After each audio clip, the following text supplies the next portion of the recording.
Yay, Michael. Hi, how you doing, Coach Sarah? I am so awesome. How good to see you. It's good to see you too. Look at you all dressed up in that nice jacket. You got it going on. Who took Thank you. you shopping when you got out? Right? Yeah, who got you all those nice things that you're wearing? Hey, Mom, my they said Ryan Hammer.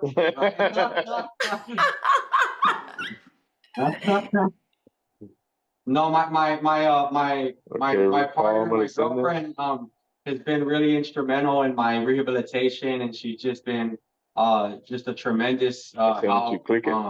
You Click it. know. It's on your text. Ryan's trying to get somebody else in the room.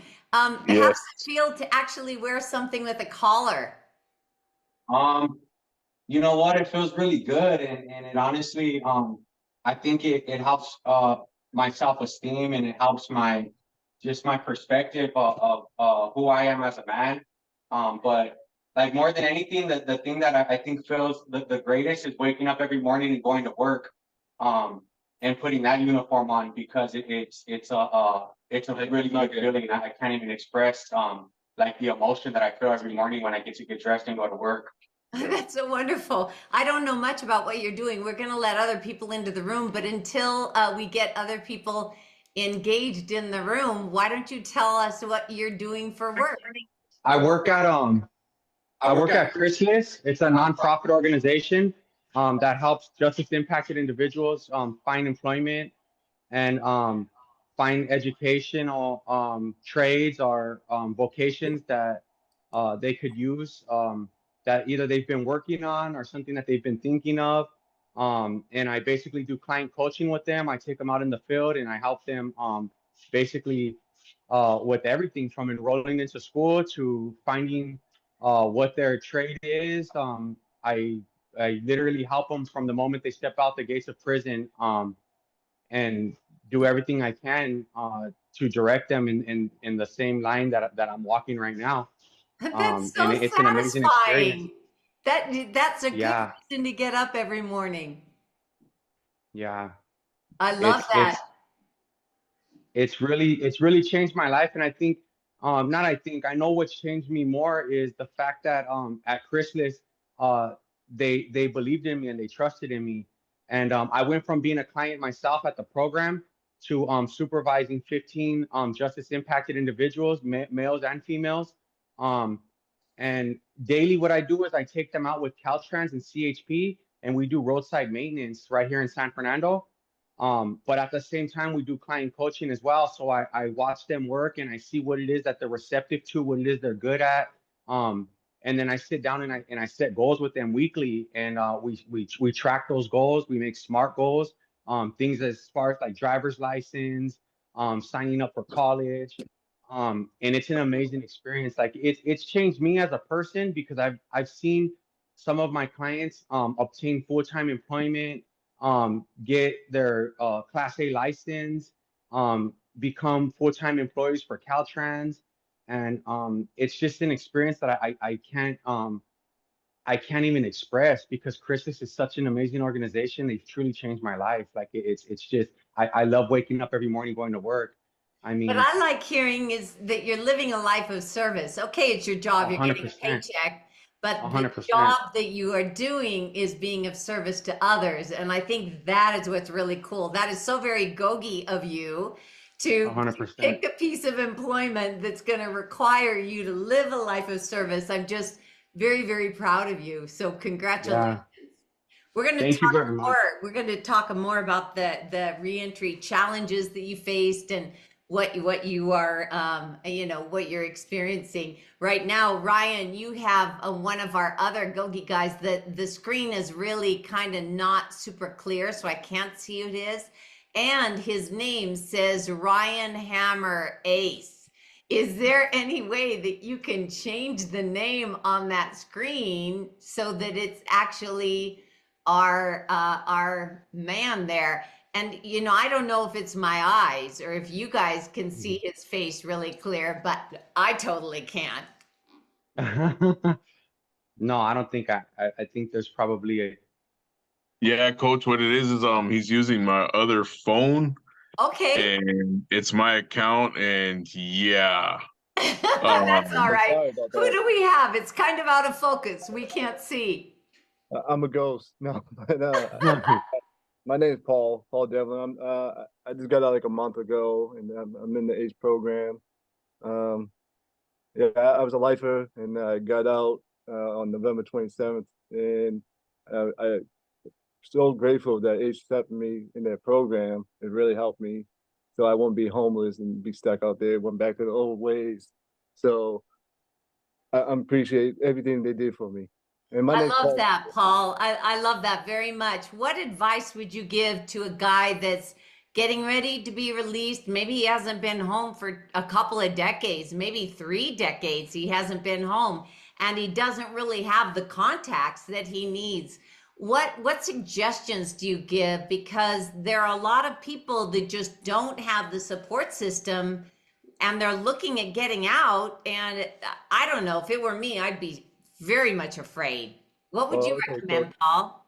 Coach, I did them a couple of decades. I reached out.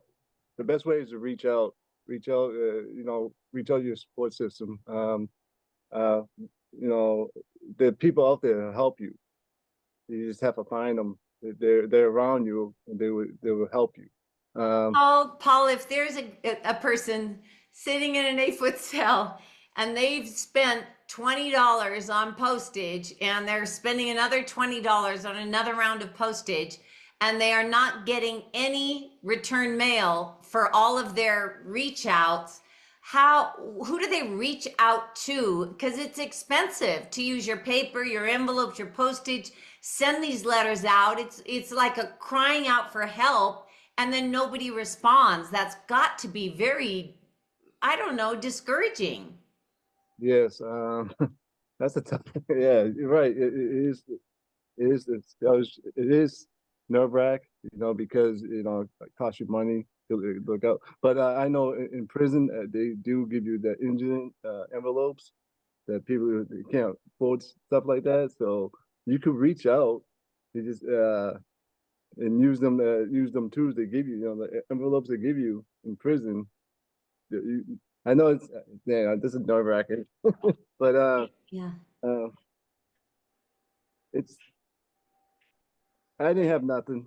I had small support system, right? So I didn't have money like most people did, and I wrote to places like housing and all that stuff, and they reach back. Sometimes they don't. Sometimes it take a little longer. Um, why I just when people got out before me, they left me their information. So when I got out, I used that information, started calling them, and they reach out. They help me. With the guy who got out like 6, 7 months before me, and I called him, and he helped. He helped me establish, gave me like a phone, gave me things that I need to succeed in this life. Because I was tough at the first couple of days. I was homeless. I was living on Skid Row. So I just reached out to people I knew in prison, give me contacts. I used them to help me to find the ACE program. Uh, all the support that came in, um, and it's it was difficult at first, but Yeah, the Skid Row's no joke. I know, it's scary. Uh, Yes, I yes. was telling the guys when I first got out, my buddy Rudy, the guy who got out before me, helped me. So he got me a hotel room that night because I was kind of waiting for my brother come from the East Coast, come see me because we planned that. So I kind of put on hold like the programming, the housing, so I could be with my family. So when I went to the hotel, the next day I had a bad experience. I got threatened, my life got threatened, and if I didn't use the tools I know from GOGI, I would have probably went to the whole way. So the 5 seconds, bam, this is dangerous. This something could happen really bad to me.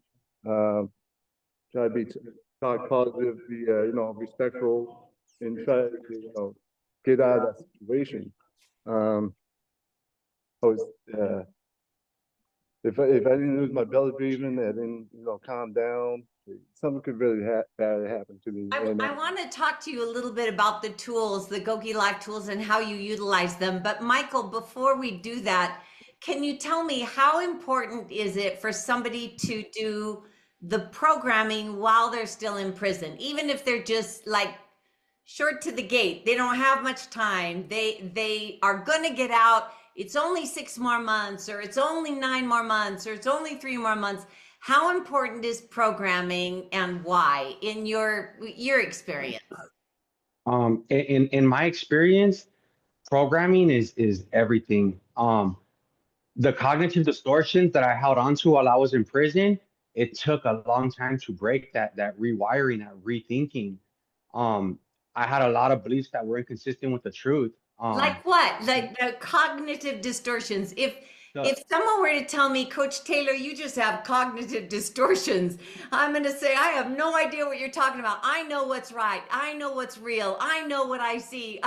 I'm going to, from my perspective in my world, it's not a distortion at all. I'm telling you my reality. You're telling me I'm distorted.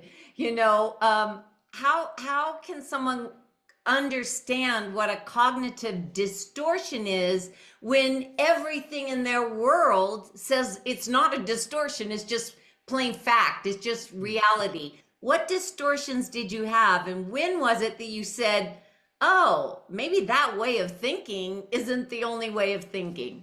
right. So a perfect example is my beliefs that were inconsistent with the truth. Were believing that I needed my gang's praise, affection, and love. And when I started to use positive thoughts, positive words, and positive actions, I realized those beliefs didn't correlate with who I am as a man. I was identifying by a gang moniker that wasn't who I was as a man.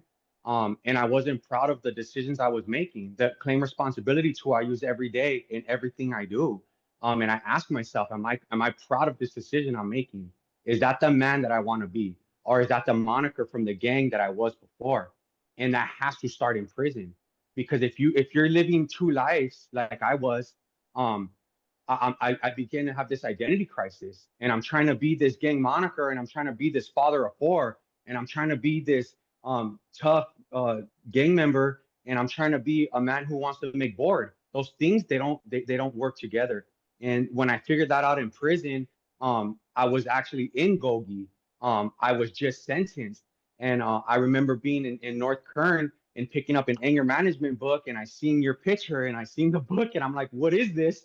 And I started reading through it, and I'm like, man, this makes sense. GOGI makes sense. Like, and the craziest thing is, I'm like, this is common sense. How dumb, but yet I wasn't applying it. How dumb of me. Like, why is it that this is so simple, yet I'm not doing it for myself? And as I started to apply the tools of GOGI, I started to see my life transform. As I started to treat people right and have positive thoughts of people and not think negatively about them, my words started to change. My words became positive. They became affirmations, and they became uplifting. And I started to edify people, and my actions changed. Instead of being greedy and hurtful and hateful, I started to embrace people. I started to go to GOGI class and be happy to be there. And I met individuals there. And to answer the question you asked, Paul, how do we find those resources? I found mine in GOGI on Tuesday nights. I would go to GOGI, and I'm like, hey, man, I got like 4 or 5 years to the house. I don't have nowhere to go home to. And they're like, we better start now. And I was like halfway through my sentence. I had 15 years, and I was like 5 years to the house. I was stressed out. And people, like normal people in the world, would be like, you had 5 years. Like, what are you worried about? But the reality is, I knew I had nothing out here. And the reality is, when you set yourself around places like GOGI and you reach out for help, you have somebody from the power up meetings that calls a brother, calls a sister, calls their mom, and they start Googling for you. And then they say, hey, I got this address for your friend. Hey, I got this address for your friend. And you start to collect these numbers and addresses. And as you reach out for them, I realized that came from GOGI. That came from surrounding myself around like-minded people who wanted the same things I wanted. And that's to be happy, to be free, to have that freedom, that GOGI provides to experience life without being so hateful and hurtful and so just nasty towards people. And when you, yeah, I'm serious, coach. When I applied the tools of GOGI, like it's not just the people around me that start to feel good and gravitate towards me, but it's my family members. They're like, man, he is changed, you know. And when I tell them about GOGI, they're like, what is GOGI? Like that sounds so funny. Like what is he like? What scheme are you up to now? You know. But once they start to see the way it changed my life in the tools and they allow me to share, they do see that it works, and I shared it with my entire family, and they see them in 1 year, coach. Just today, Ryan Hammer is a witness to this. I got mail today. I've been home exactly 1 year a few days ago, and I discharged parole today. You know, and Oh, you yeah, discharged? I discharged parole. Yes, 1 year is yes, all you one did. year. That's it. Wow. That's it. Congratulations. That Thank is you. awesome. Tell me, Paul, can you relate to his reliance on the programming aspect of what was available to him in building those resources? And then when you got out and you were not yet in a program and you're on Skid Row, how did you use the tools that you had learned? It's funny because I when I was out there on Skid Row and you know, dealing with you know, all that craziness, I just stayed positive. I just try to smile. I just try, you know, be when people come up to me, be friendly, be you know, respectful. My favorite is the belly breathing because I always love because it calms me down. I, the last 5 years, coach, I've been more positive, more happier, more or less stressed. Um, Even when I was inside waiting to be released from the courts, I didn't have that pressure. But I had pressure, you know. See, what they was going to come up with this new law that, you know, I thought would help me, but I was a three striker, and it didn't. And I was right into housing and trying to hook up my support system, and you know, it backfired. But I didn't get mad. And coach, I lost my mom like a year ago, I'm and sorry. it could have very easily triggered me to go back to my old ways, but it didn't. It made me stronger. It made me who I am today because I was hurting. I hurt, you know, that took a lot out of me. And me go backwards would disappoint her, and I couldn't do that. So today I'm more positive, more happier, more friendly. I, I did a lot in prison. I did a lot of groups. I did it back in 05, 07, you know, so I had to make that choice and make that change, you know, coach. And I'm proud of who I am today. You know, I was back then. So I was ugly. I had that, you know, fake, that mask on for so many years, the walls up.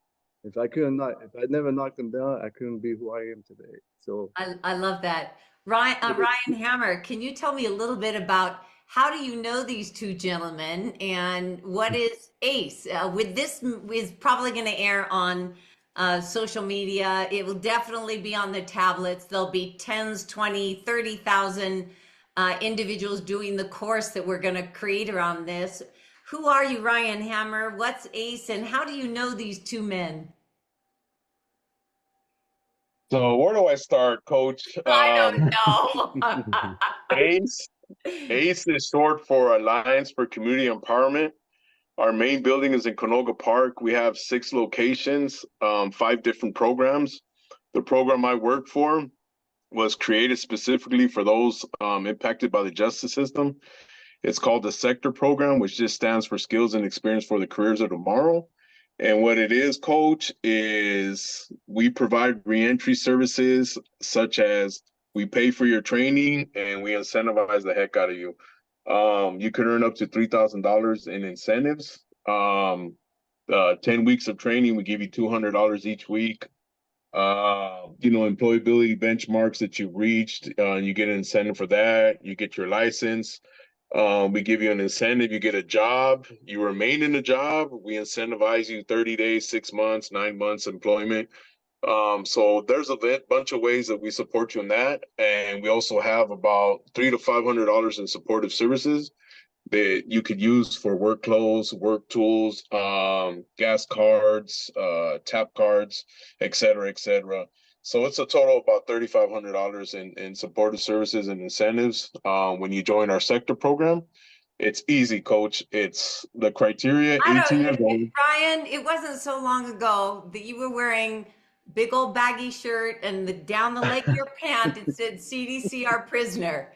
How are you now in charge of handing out money and opportunities? How did you make you weren't always an A student, my friend. You So, somehow. coach, I was actually a participant in the sector program. Oh, you were a When I got out, participant. yes, Wow. when I got out Much like after almost, Michael, he was a participant in Chrysalis, and now he's doing his thing. And yeah. Paul, I know when he lands somewhere, he's going to be an emerging leader in what he's doing too. That's really awesome. How do you know Michael and how do you know Paul, Ryan? So they're both in our sector program currently, and they're both in our transitional housing. That's for long-term offenders. You kind of heard kind of the story of Paul and what Michael said, the importance of building a network, a support system. I came across Paul from another organization, a friend of a friend, which was also a fellow lifer. They reached out to me and told me what was going on with Paul. It's a sad situation, coach, what's going on now, because Paul did over, I believe, 20 something, 25 years, and he was resentenced, which was a blessing. But the non-blessing was he was released from the county jail with no gate money, on probation, and CDCR stopped funding, which is like the big dogs like Amity and Beacon House and all that.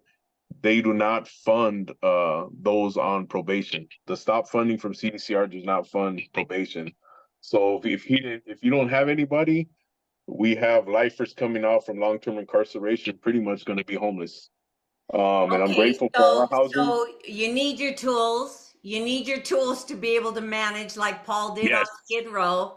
He needed his belly breathing. That kept it all together.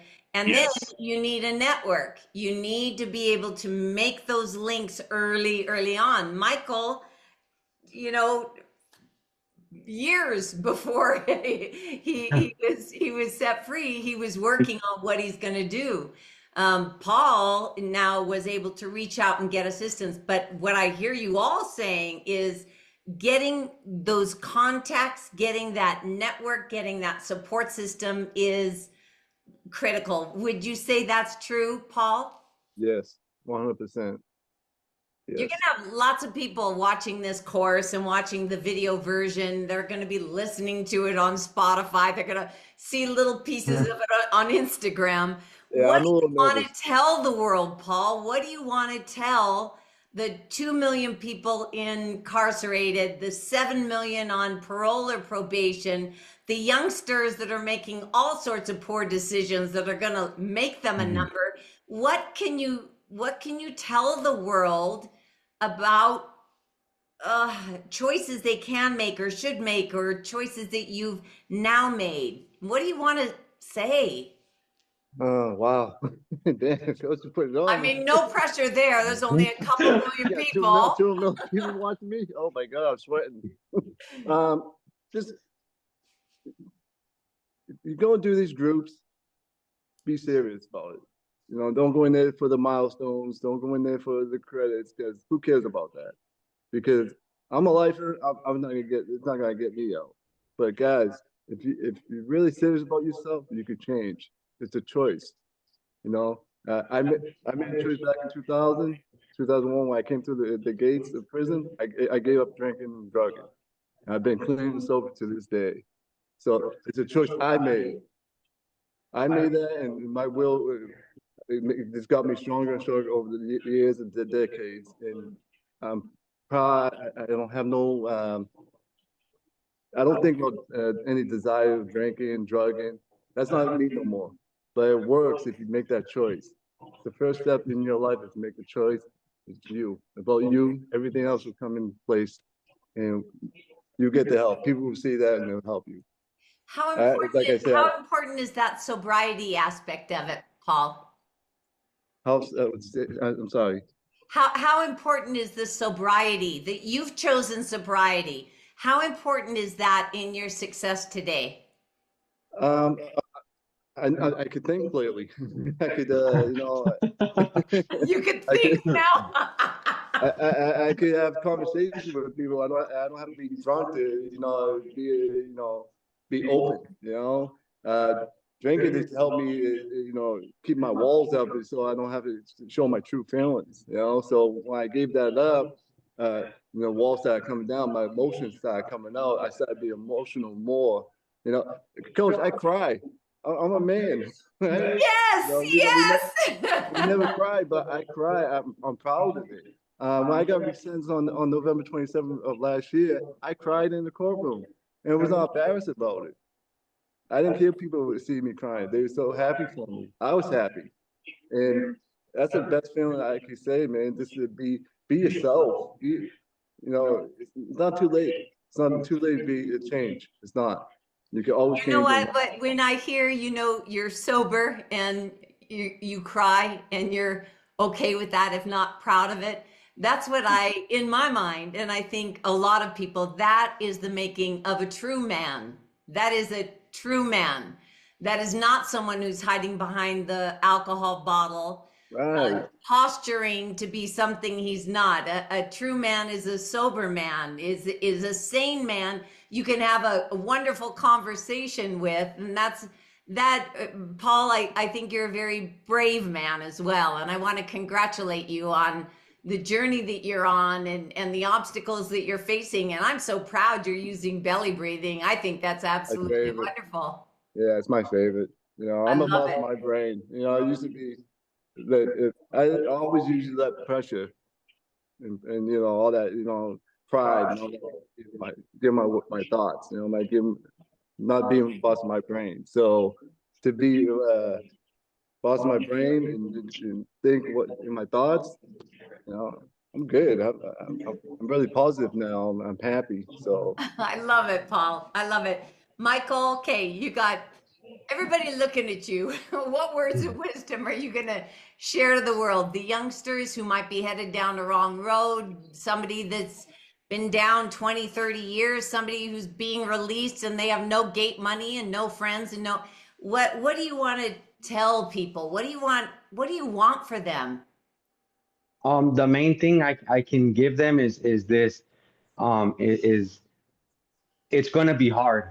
Nothing about it is easy. But nothing about doing the lifestyle, that destructive lifestyle, was easy either. But I continue to indulge in it.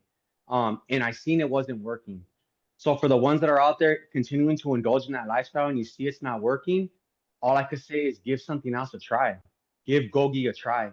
Try these tools that make them applicable to your life. Do everything you can to change that way of thinking that's not working for you, and try another way of thinking. Um, I started applying these tools, 12 basic tools that completely transformed my life. And this is 10 years ago now that I started using these tools, and the effect they've had in my life is beyond anything I can ever express. It's so pro. From the way I look, when I came home, I remember one of the CEOs was like, "You'll never find a job." He's like, "Good luck out there. We'll see you soon." Um, and that type of stuff motivates me. I came home, in the first month I came home, I was jumped and pepper sprayed with bear spray by some gang okay, members. And I went to the hospital. you're doing good, That but I'm that on a that Zoom call right now. Seriously? You were I'll talk to you. seriously? I'll call you once Yeah, it's no, over. I'm dead serious. That's a true story. I was sprayed with bear repellent by some gang members. And you know what I thought, coach? The first thing I thought is reality check. I'm like, these are a couple steps back, but I'm so far ahead. I cannot think about retaliation. I like, to hurt somebody or harm somebody was not even on my mind. It really wasn't. That was the first thing that came to my mind, was reality check. I'm like, I am not going to let them take what I have, my freedom. I was laying in the hospital with bare, and just thinking like, man, how do I overcome this? Like, how do I show the world I'm not the person that I look like? How do I show the world I'm not a felon who went to prison for assault on an officer? Like, how do I change that narrative?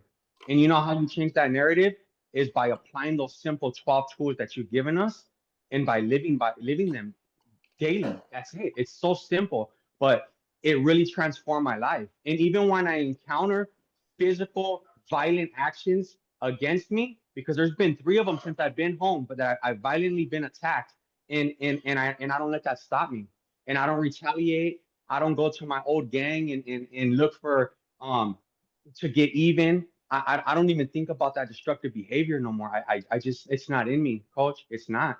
It's really not. The belly breathing, it does work. I use that. All the tools, you know, especially like I told you, the tools of choice. Like I rely on that. The way we think, the way I think, it really does. It dictates what I say and how I act. Period. And I have to be consciously aware of that. I have to be consciously aware of the fact when people are biased towards me and treat me unfairly, that's okay. That's just who they are. That's okay. I don't have to react negatively to someone who reacts horribly towards me. I don't. I just want to be proud of the man I am today. And if somebody treats me bad, you know what? All I could do is treat them better, treat them good, you know, and kill them with kindness. That's a real thing. And it's really showed in my life that it works because the company I'm at now, they trusted me. They've seen things in front of them and waited to see what my reaction was. People who called me out of my name and done things and said things. And I'm like, man, I won't entertain that. I'm not going to indulge in that. I'm not. That's just not who I am as a man. I'm not that person, you know. And like I said, it's going to be hard for the people. Life is hard. It's going to be extremely hard, but you have to you have to trust the process. You have to trust the process. That's all I can tell you is trust the process and stick with it, and it'll work. I can promise that it will work. You just have to trust the process. So I hope that Paul, you and Michael are willing to come back on for another recording, maybe individually, because your stories, each of them, are so compelling and so applicable to people's experiences. I think people will really relate to your journey. Would you mind coming back on and doing another recording at some time, each of you individually? Absolutely, Coach.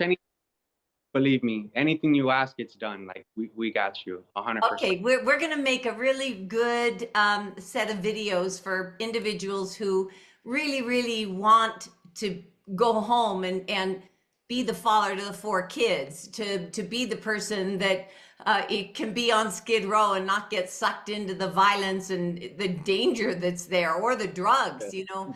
I really think your stories need to be individually told, and we've got a couple more minutes, but Ryan's over there. He's over there in the corner smiling. You would think that you were both his firstborn sons, the way he's smiling. We are. Ryan, you're just glowing. I mean, you know, you must be so proud of these men and the accomplishments and their dedication. Talk to me. We have a few more minutes before our camera goes out. We only have a limited time. So talk to me about what you see for these men and why are you smiling so brightly? It just, Coach, I mean, you asked the question, like, why would I leave, like, the youngsters and all those? I mean, you could see it. You could see that these men actually applied the tools and they use them daily. And that's what I give those who are still incarcerated. Don't do it for chronos or certificates or for any other thing, but to internalize the GOGI tools. One of my things, one of the tools that I use mostly out here is Ultimate Freedom and Boss of My Brain. They go hand in hand. We talked about sobriety. Yesterday was my 29th year of sobriety. So yesterday was my, congratulations. Yeah, 1/26/96 is my sobriety date, and I've been out 2.5 years, and it was scary. But as Ultimate Freedom states, you have to separate yourself from that harm, to be of service. And so every day I have to use that because in my line of work, I meet people, and it could be people that come from beautiful organizations, you know, well spoken, well moral people, but at the same time, they have a habit of drinking, you know, and in a sense to where they could be responsible drinkers. And I can get into that mentality of that thinking that I could be a responsible drinker, which I can't coach. Yeah. And with that, you know, comes smoking weed and who knows, crystal or cocaine and et cetera, et cetera. So I've been in situations, and that's where boss on my brain, you know what I mean? Michael said it's going to be hard. It's hard, but as I said, you have to use these tools. Carry them, coach. I got them on my keychain. Oh yes, yeah. Oh, Michael and Paul, if you want one of those GOGI keychains, let me know. I'll make sure you guys get a GOGI Most keychain. definitely. Most definitely. So it's important just carry them, remind yourself, you know, to use the smart part. You're going to be tested out here, but a lot has changed out here as far as our past was a hindrance to us, and now it's actually like a benefit in that sense. So I could say with you know, jobs like peer support specialists and community health workers and addiction counselors, they're looking, a lot of organizations are looking for lived experience. Yeah. So don't come out like Paul and Michael, they didn't come out with that victim mentality. I hate that. You know, you heard Paul, you heard Michael, the stuff that they faced with, and they refuse to be victims. So leave that victim mentality, you know, victim stance, all this about poor me, leave that in prison, because out here, if you want to succeed and go forward, yeah, you have to leave that victim mentality in there, and leave your past and just, man, look forward to the future. We're out here to help you. Coach still got the GOGI mailroom going with Still Coach at it. Johnny. 25 years, man. 25 years I've been down for the GOGI mailroom.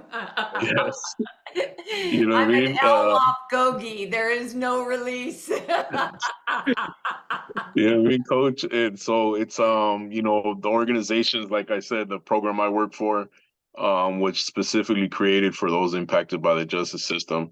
And there's many, Chrysalis, ARC, Volunteers of America. There's so many. There's so much help for us now. GOGI